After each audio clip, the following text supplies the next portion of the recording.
Okay, let me hit that up there. Pull this up. All right, so let me try a couple lights here.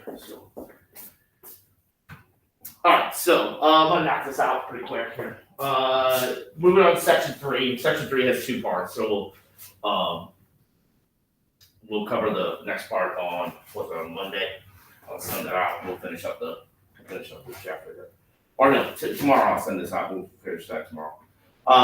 So like I said, like when you guys are at home, just if you want to join in at Google Meet, I'll have it up. Or you can wait for the recording. That's totally up to you guys. All right, whatever you guys want to do. All right, so section three talks about essentially kind of the structure of the executive branch, which obviously the head of the executive branch is the president, and then right below that is the vice president. And then what we have here is what is referred to as the cabinet. The cabinet are basically the heads of these various we call executive departments. The cabinet kind of serves as an advisory, if you will, to the president. The ideas have individuals that specify in certain areas, whether it be foreign affairs, whether it be domestic affairs. The cabinet, essentially, when George Washington became president, there was mainly only 5 executive departments. Today, there's 15. All right. Now, most of these departments, at the head of the department is what they refer to as the secretary. All right. They, with the exception of one in particular. All right. So under Washington, I think it was like we had given Secretary of War, Secretary of State, Attorney General. Under here now, we've had, because things get, there's certain things like Secretary of Transportation, which wasn't something that was like kind of an issue, during the time of Washington and such. There's cabinets that are added, positions added due to the changing times. All right. So, talk about this here is an image of Donald Trump meeting with his cabinet. Now, this was like within his first year. There's, I think all of the 15 cabinet members that are here in this meeting, 9 of them are gone. All right. Now, the current administration has a lot of turnover. This is a high number of turnover.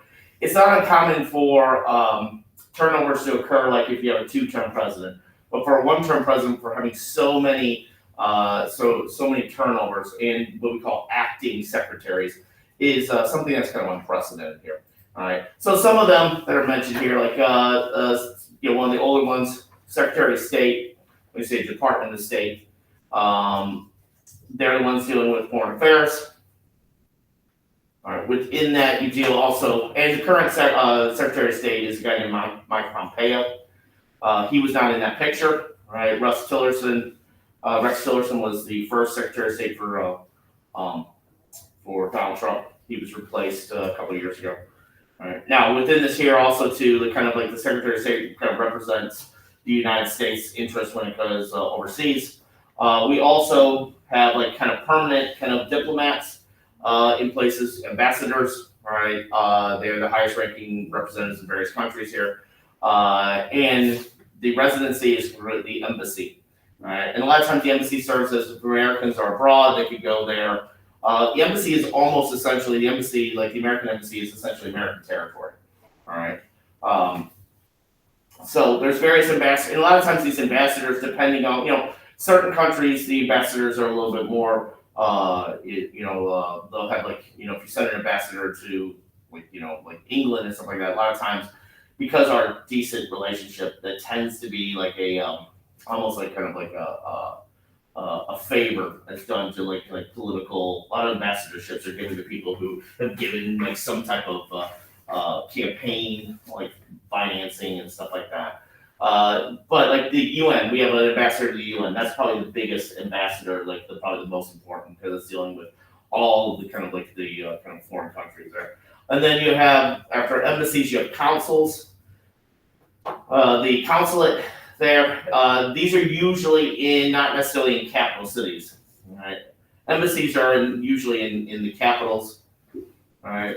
This doesn't normally kind of create any controversy a lot, but during the Trump administration here, I think last year, we moved our embassy from Tel Aviv, which was basically the capital that everybody kind of recognized, to Jerusalem, which was somewhat controversial. All right, because Jerusalem is kind of a city that's Everyone's like conquering it. What's that? Everyone's conquering it.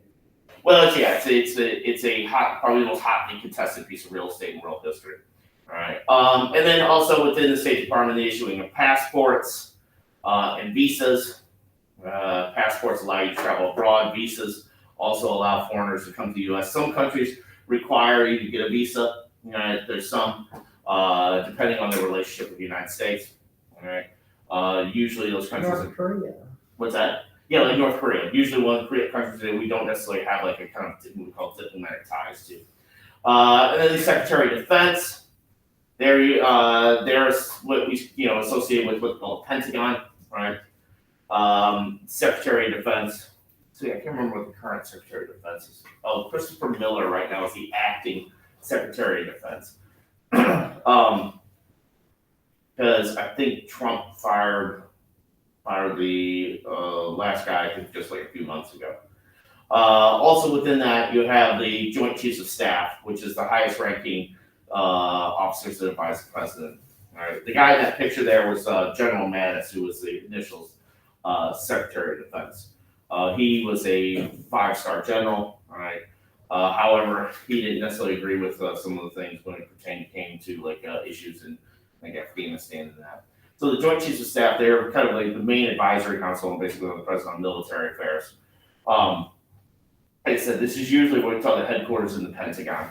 All right, when we talk about Secretary of Defense. Department of Justice, responsible for kind of like kind of enforcement of laws. This is the cabinet position where it's not a secretary, but it's the attorney. So the attorney general is the head of the Department of Justice.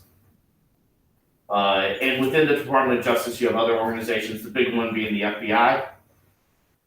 And the FBI was kind of established in the mid part of the early part of the 20th century. All right. The current Attorney General is William Barr. All right, but he wasn't the first one. He wasn't in that picture. Jeff Sessions was Trump's initial Attorney General, but he recused himself. But he recused basically kind of stepped aside on the issue of the kind of investigation of the election in 2016 about Russia's involvement, because he had met with some Russians there, and that kind of led him to kind of lose his job. All right. The current administration is kind of like there's this and there's talk about William Barr just listening today, maybe go on here, but within this idea, there's supposed you have also like kind of like in the Justice Department federal prosecutors and such that kind of like are associated with that. Department of Treasury deals with fiscal policy of the federal government. Secretary of Treasury right now is Stephen Mnuchin. And within the Treasury Department, the biggest, probably the most famous kind of organization is the IRS, which, like I said, after the 60th Amendment establishing the kind of federal income tax, they were kind of established there. IRS was one of those ones that tends to be kind of unpopular with a lot of people. All right, the issue of kind of taxes and audits and stuff like that. The Treasury Department is also responsible for basically coining and kind of printing of money. I believe the Secret Service, if I'm not mistaken, is part of the Treasury Department. I think they were talking about moving it to Homeland Security, but for a while there, that was kind of part of that. And then Department of Interior. When I talk about interior, I'm talking about kind of like conservation, natural resources. All right. So anything when it comes to kind of things like obviously National Park Service. So if you ever go over to the Arch is part of the National Park Service. The Department of Interior officially kind of runs that. And there was a big upgrade and remodeling that was done like a few years ago with that. But anything also that deals with like mining or like drilling of oil is associated with the Department of Interior. right? Kind of the idea of like basically kind of managing resources. And so this tends to have to, it's like kind of one of those things where it's federal government working with state governments and stuff like that for kind of managing resources to a certain extent. And then you got Department of Commerce. Talking about commerce, you're mainly talking about the economy. All right. So within that one, you have things like the Census Bureau, which this year was a census year.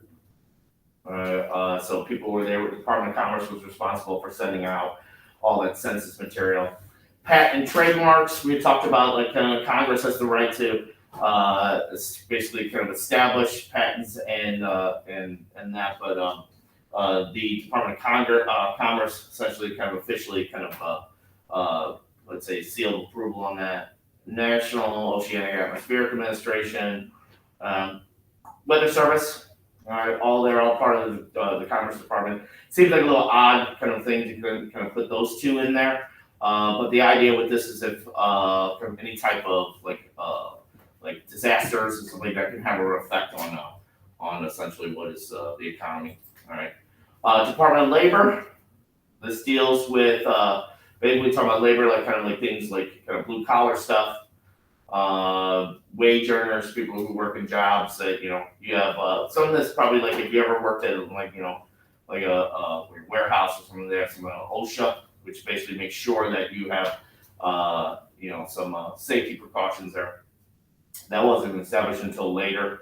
So for a long time, like in the early part of the 20th century, you kind of had these kind of unsafe working conditions. All right, OSHA kind of ensures that like people if we're working in a factory and get injured, that company was adhering to the standards there. Was that the last slide?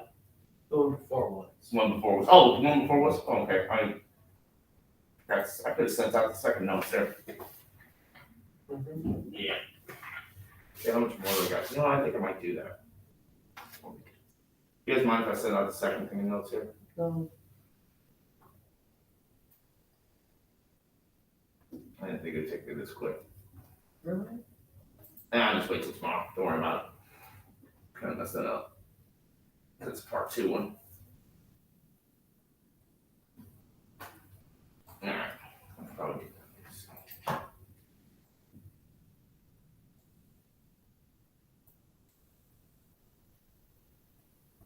Yeah, don't worry about it. This thing's got me all screwed up here. So, alright. Hey Colin, how you doing? Good, how are you? All right, kind of ran through those kind of quick there, so that's it. All right, thank you. All right, see ya. Bye. Bye.